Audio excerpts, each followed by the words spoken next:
I didn't think we played great tonight. It was just kind of one of those nights. It felt like there was a lid on it from the start of the game. I mean, we had, we're about to go grade the tape here in a second, but it felt like how many layups you're going to miss, how many times you're going to get it to 2 feet and get it stripped, how many times you're going to have a silly turnover, and give Bryant credit. I mean, they beat Florida. They beat the top 25 team on the road kind of doing that.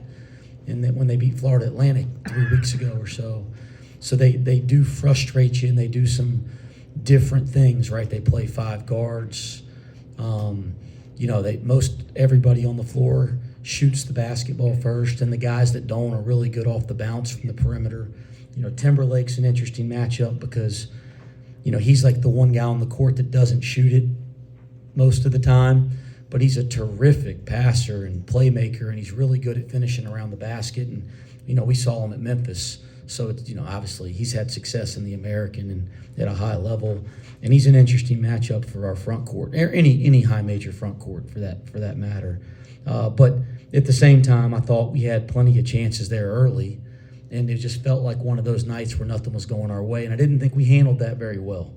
And then I thought we handled it much better in the second half. And it wasn't like we came out of halftime and it just all went our way, but I thought we had a better attitude and approach. And then eventually you kind of find a way to bust the game open. But I was not pleased with our play. I'll be honest, we're pretty hungover from Saturday. This group's pissed. Obviously I'm pissed. And, you take those kind of losses hard. We take them all hard as coaches. This group took that loss harder than any team I've had take a loss since I've been here. They're pissed.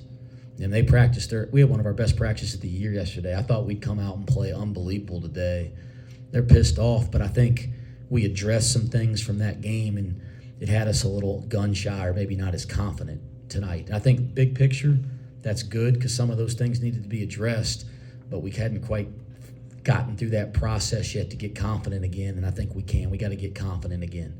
But they were pissed, and deep down I like that about this team because I'm pissed too. I'm not going to lie to you. And I didn't think we played great tonight, but I was pleased with how we handled things in the second half. So you think the hangover thing, there is something to that, of maybe even especially with a short turnaround where you don't have as much time to get it out of your system before you're back out there? Yeah, I mean, their mood's not been good, not in a negative way, like in the kind of way you want as a coach. Like I'm asking the assistants the last couple of days, they don't seem like themselves, and they're like, well, they're pissed off about the game and how they played. And, well, good, I am too. That's what I said to them because, shoot, I'm pissed too. I ain't myself either, And then we practiced yesterday, and I was really curious to see how they'd handle practice because we had a really hard film session, 2 hours plus on Sunday. And they practiced their brains out, guys. It's probably the best practice we've had since I've been the coach here in terms of just effort. We went for 2 hours and 20 minutes the day before a game, and I thought if you were just going off practice, I thought we played great tonight. I thought we came out with the intention to, and then it just didn't happen for us, and then we got down. And so, again, not pleased with our play tonight. Glad we found a way. It is a process, and this team's got a chance to be a really good team. I'm having fun coaching this team, even if I'm not having fun this week. But we need a day off. We'll take that tomorrow, and then we get a chance against a big-time team, on Saturday. Like we get a chance to compete against a big-time team, a team that's going to play in the NCAA tournament, a team that's one of the best teams in college basketball, top 30, 40 team in college basketball, no matter how you look at it. So Saturday's a big opportunity for us, and I think these guys will be excited for that. Coach Aziz has 4 blocks, season high, 23.9 defensive rating with him on the floor. Is this the kind of defensive impact that you foresaw him having with this kind of on this roster? Yes, and I think sometimes you got to put his development in perspective. This time last year was the first time he had ever had success at a high level, at any level of basketball, on a basketball court. This time last year, he was actually having some games at Utah Valley because the year before he was at Akron and didn't play. He wasn't even getting in the games, so his development is still early and new. And one of the things that I don't think he's ever been asked to do is guard anything but a center, right? So he's gotten pretty good at guarding the center, but now we're asking him to get out on the floor in a game like tonight and guard perimeter-oriented players. I mean, Timberlake played the 3 at Memphis, guys, and so he's got all the ability to do that, but he's learning it for the first time. Like, that's pretty fun as a coach to see a guy develop in front of you. Like, in the Howard game, he was lost trying to do that. Tonight, he finally had some really good moments there in the second half, and that's what's neat when you're working with young people is, like, you can see them improving right in front of your eyes over a really short period of time. And, we're seeing that with some of our young players, and I do think of Aziz in the basketball terms as a young player. But, yeah, I still think he can play significantly better, and you look down, he's got 17 rebounds. So, yeah, that he's having an impact, and he's a big-time player. CJ said your message at the halftime was just to respond to the chaotic nature of the game. What does it say that they're able to respond in practice this week and then have that rough first half, and then when called upon, they can do the same thing? Yeah, I spent halftime just talking about team. And he's right. We talk about responding every day. It's one of the 4 things I have on my wrist right here is how we respond. And then the part of that was we had to start thinking about our team.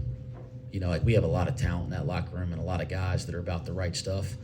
But every night's not going to be everybody's night. And you could see the frustration with certain guys and how they were playing or how the game was going. And it wasn't the most fun game to coach because I didn't think we played great. It probably wasn't the most fun game for our fans to watch. But it's important for our team to continue to find ways to grow. And I think it was tonight to see we got to be a team first all the time. We can't ever get caught up in what's going on with ourselves, and that was the message at halftime more than anything. I didn't think it was about X and O's and adjustments, that's for sure. Coach, it seemed like Aziz really got going in a one big lineup in that second half. Was that more due to the matchups or just something you wanted to see if Aziz could handle on his own? Well, I think a couple things. I think it allowed him to kind of guard a non-shooting player. When he had to guard Withers in the first half, it was presenting some problems. Or anybody had, even Vic guarding Withers was presenting some problems. I think number 7's Withers, and that was a matchup we were struggling with a little bit with those 2 guys. And again, I believe those 2 are good enough to do that. But it wasn't just him; it's the Timberlake nature and all that. I mean, all that together. But so I think getting him on, the right guy there, and then at the end of the game, they're a little tired and worn down because we're able to sub and play multiple guys, and they're not doing that to the same extent. So now all of a sudden, we're in spread action late with one big who's putting a lot of pressure on the rim, and CJ and CMOS are both out there spacing the floor.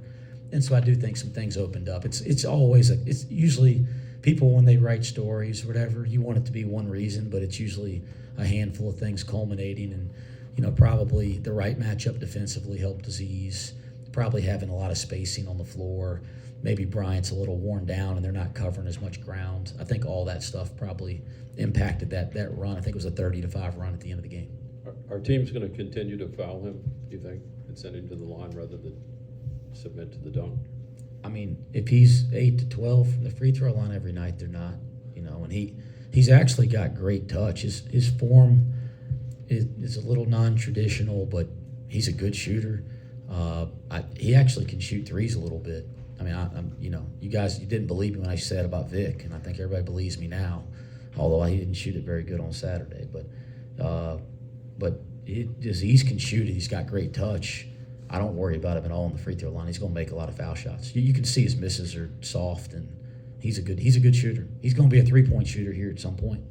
You guys shooting 37% from deep at home and 19% on the road. Is there any rhyme or reason to that? Is there anything you're seeing in the tape that's contributing to the splits like that, or is it just the shots? How many games have we played at home? 6 now. How many games we played on the road? 2. Well, when we get a bigger sample size, there may be more. That data might matter a little more. So we'll figure it out. But two games are 2 games. We'll figure it out. This team's got the right stuff internally. This team will be good on the road, but we got to figure out how to do that. Saturday will be a test for us. 2 more. CMOS shot 3 for 5 from the field tonight. Just talk about his performance tonight and how he rebounded from Saturday night versus Xavier and what you thought of his performance. He's such a good player. that hasn't been playing well. And I think I'm saying that because he would tell you that. You know, he hasn't found his groove yet. He got into the injury cycle. You know, it's like he had 3 injuries back to back to back, so he wasn't practicing. I'm not making excuses because he's capable of playing better. But I think he's trying hard to figure it out, and it was good to see him have a stretch there in the second half where he figured it out, you know, to a certain extent. But he's a good player. He's going to have great games. He's going to have a great year. He hadn't kind of found his groove yet, and that's good for our team, right? You know, guys aren't playing their best basketball yet, and, you know, we're still doing some things. Class action lawsuit tomorrow in federal court. What is your understanding of the situation and what this potentially means for Jameel as far as the next steps? My understanding is that 7 attorneys general filed a lawsuit trying to get all the second-time transfers clear based on the rules kind of feeling, I don't want to use the wrong language here, but the rules not being clear and confusing and all that kind of stuff. I hate that it has to come to all this kind of, you know, who wants it to get to this point? You know, I don't like that. My perspective is this, guys. Jameel Reynolds sitting over there, and he, like I've said this all year, and he doesn't understand why he's not playing. And he's a really good player and a really good kid, and he hadn't done anything wrong. And so he's a guy that could be affected by this in some way. So I'm pulling for Jameel because he's my guy. That's the truth. I mean, I'm going to stand with my kids always. And so from Jameel's perspective, I hate that I don't think it should have to come to this. I wish the NCAA would just clear him because he deserves to be cleared. We still have not heard back on his appeal. I mean, yeah, it's amazing, right? We're in December now. So I hope it doesn't, I don't believe it should have to come to all this, but anything that would help Jameel get on the court and help him get to a good place, I am all for that. Thanks, Coach. Yeah, thanks.